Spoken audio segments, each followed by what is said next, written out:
Mama, your book says it's blessed a pity. Mama, just look, I'm a long ways from pretty. Be an angel, Mama, help to save me. Make the Lord restore the face you gave me. And I will praise His grace, rain or shine. Metaphorical journey, the journey of the scar, it's one person's scar would be another person's blemish or impression or slightly raised beauty mark.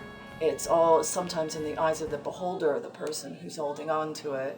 And so then we started working from there about parenting and what the world expects from people of how they look. So their essence, who they are inside versus their identity. Those who are scarred inside but you can't see it. Those who are black, those who are white.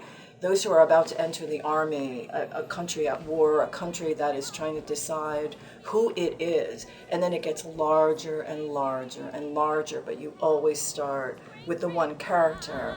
When you see a brand new face, when you see a brand new face, when you see a brand new face, and it's mine. Don't use a scar. Yeah. I mean, ultimately... Don't use it. You don't need it. It's better without it. I mean, I guess it's up to you. Yeah. It's up to you. Right. But it's much cheaper to not use a scar. It's a writing choice, actually. Yeah.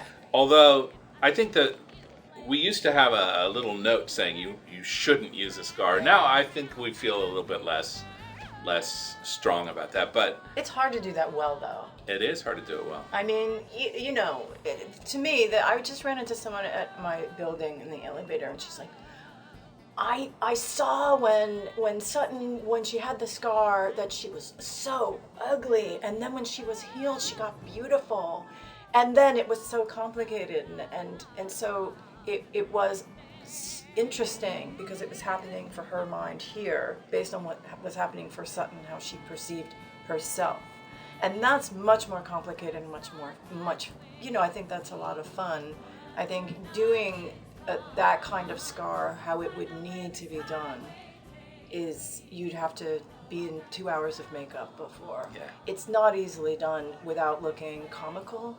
I mean, I guess it's possible, really, to do. I think it's why we made the decision that when young Violet comes out, to make her horribly bloodied. Right. Because that's so graphic in terms of, you can only imagine what that scar looks like now when he's carrying his 13-year-old daughter and her face is just covered in blood. Yeah. And he's covered in blood, and it's just awful. And I think that to me is really moving and really gripping. Some say things happen by design, by demand, decree, or law. I say most things fall in line by the luck of the draw. When we talked about that early on, we both thought, like, this plays to what the strengths of the theater are, where you involve the audience's imagination, you ask something from them, you don't have to represent everything the way you might in a movie. But there are moments, one of them is when the father's carrying her down the mountain, which takes place 2/3 of the way through the show, right after the accident.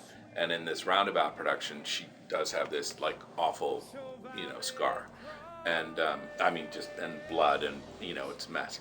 And another moment that some people have used, which is a very possible one. The problem with having a scar all the time is that she thinks she's been healed at a certain moment.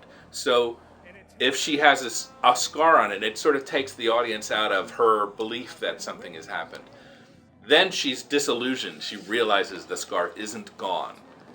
And in this story, there's a talk of lots of mirrors and things. So a lot of people have done something with her seeing her reflection, or they have a slide, or, so the 2 hours of makeup has gone into a photo session that then they use that image at that moment, which is another possibility. Yeah. If the audience is sort of innocent of the coming moment, as Violet would be, you're not sure if the musical is really working. I think when she feels like she's healed, some people might think, wait, is she healed? I don't know. Did something happen? She believes it so much. If the scar is present, you are sure. If it's not, you think, well, it could have gone away. I can't tell because it's never been there.